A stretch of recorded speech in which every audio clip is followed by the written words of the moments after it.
विनंती करता मानतो की परवाच माननीय शिवराज सिंग चौहान साहेब आले होते आणि शिवराज सिंग चौहान साहेबांनी एकाच वर्षात आपल्याला 20 लाख घरं प्रधानमंत्री आवास योजनेच्या अंतर्गत दिली आहेत।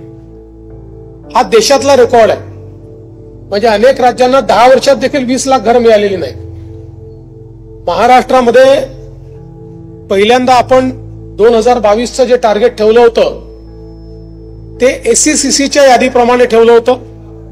ते टार्गेट आपण पूर्ण केलं, पण ते टार्गेट होत असतानाच आपल्या लक्षात आलं की एससीसीची यादी अपूर्ण आहे।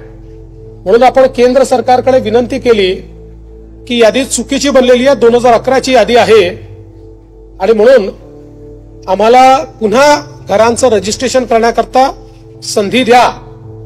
आणि मग 2018-19ला केंद्र सरकारने आवास प्लस नावाचं पोर्टल सुरू केलं, ज्यामध्ये आपण रजिस्ट्रेशन सुरू केलं आणि त्यामध्ये 26 लाख लोकांचं रजिस्ट्रेशन आपण केलेलं आहे। या 26 लाखापैकी जवळपास 20 लाख लोकांना घर देण्याचा निर्णय ऑलरेडी केंद्र सरकारने दिलेला आहे। आणि हे करत असताना मी केंद्राच्याही लक्षात आणून दिलं की काही अटी अशा होत्या की ज्याच्यामुळे गावातला गरीब हा काही प्रमाणात 10% हा त्या अटी शर्तींमुळे कुठेतरी अडकलेला आहे।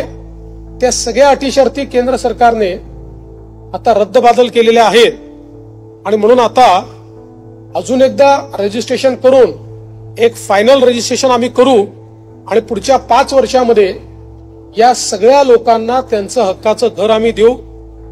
आणि हे करत असताना आमचा प्रयत्न आहे की प्रधानमंत्री आवास योजना असो, मोदी आवास योजना असो, जनमन आवास योजना असो, शबरी आवास योजना असो, रमाई आवास योजना असो, आता या सगळ्या योजनांमध्ये जी घरं होतील या सगळ्या घरांना सोलर द्यायचं, जेणेकरून त्या घरामध्ये राहायला जाणारे जे आहेत त्यांना विजेचं बिलच येऊ नये, त्यांना मोफत वीज मिळावी, अशा प्रकारचा आमचा प्रयत्न हा या पुढच्या काळामध्ये असणार आहे।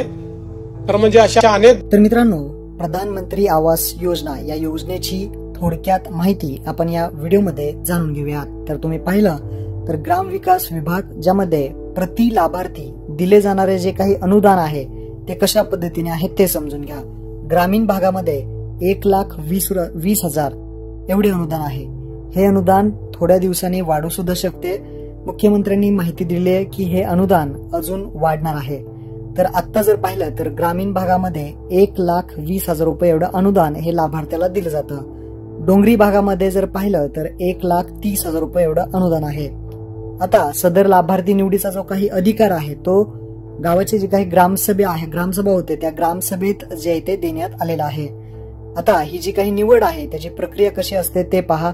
सामाजिक आर्थिक जात सर्वेक्षण सन 2011 मधून उपलब्ध झालेल्या प्राधान्यक्रम यादी जनरेटेड प्रायोरिटी लिस्ट ची माहिती आवास सॉफ्ट वर उपलब्ध आहे आणि सदर याद्या ग्रामसभेपुढे ठेवून त्यात पात्र लाभार्थ्याची निवड करण्यात येते। प्राधान्यक्रम यादी बेघर 1 खोली लाभार्थी 2 खोली लाभार्थी प्रमाणे निश्चित केलेली आहे आणि प्राधान्यक्रमान यादी मधील व्यक्तींची ग्रामसभेमध्ये निवड करतेवेळी खालील निकषानुसार गणनानुसार प्राधान्यक्रम देण्यात यावेत। जे काही निवड प्रक्रिया आहे ती कशा पद्धतीने आहे ते दिलेले आहे। जसं की 16 ते 59 वयोगटातील प्रौढ व्यक्ती नसलेले कुटुंब यामध्ये निवडण्यात येणार आहे। तसेच महिला कुटुंब प्रमुख 16 ते 59 वयोगटातील प्रौढ व्यक्ती नसलेले कुटुंब यामध्ये निवडण्यात येणार आहे। तसेच 25 वर्षावरील अशिक्षित निरक्षर व्यक्ती असलेले कुटुंब यामध्ये घेण्यात येणार आहे। अपंग व्यक्ती असतील, कुटुंब ज्यात शारीरिकदृष्ट्या प्रौढ व्यक्ती असेल यांना नाही म्हणून सांगण्यात आलेले आहे। भूमिहीन कुटुंब ज्यांचे उत्पन्न सूत्र मोलमजुरी आहे असे यामध्ये निवडण्यात येणार आहे। सदरील गुणांकनाचे आधार ग्रामसभा यादी तयार करतील व अशा प्रकारे गुणांच्या उतरत्या मांडणी क्रमाने प्राधान्यक्रम यादी तयार करण्यात येणार आहे। तर यामध्ये अर्ज कुठे करायचा भरपूर जण म्हणत होते।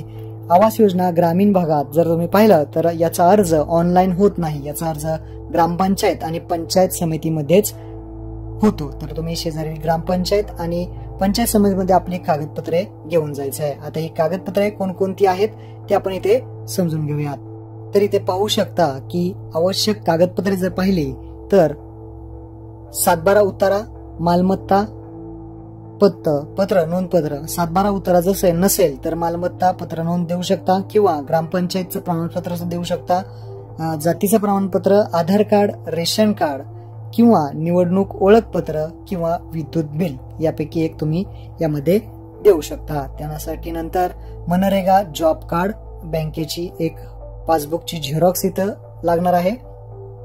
अशा प्रकारची यापैकी कागदपत्रे तुम्हाला आपल्या ग्रामपंचायत किंवा पंचायत समितीमध्ये जमा करायचे आहेत. अशा प्रकारे महत्वपूर्ण हा व्हिडिओ होता. आपल्या मित्रांना नक्की शेअर करा. धन्यवाद. जय हिंद, जय महाराष्ट्र.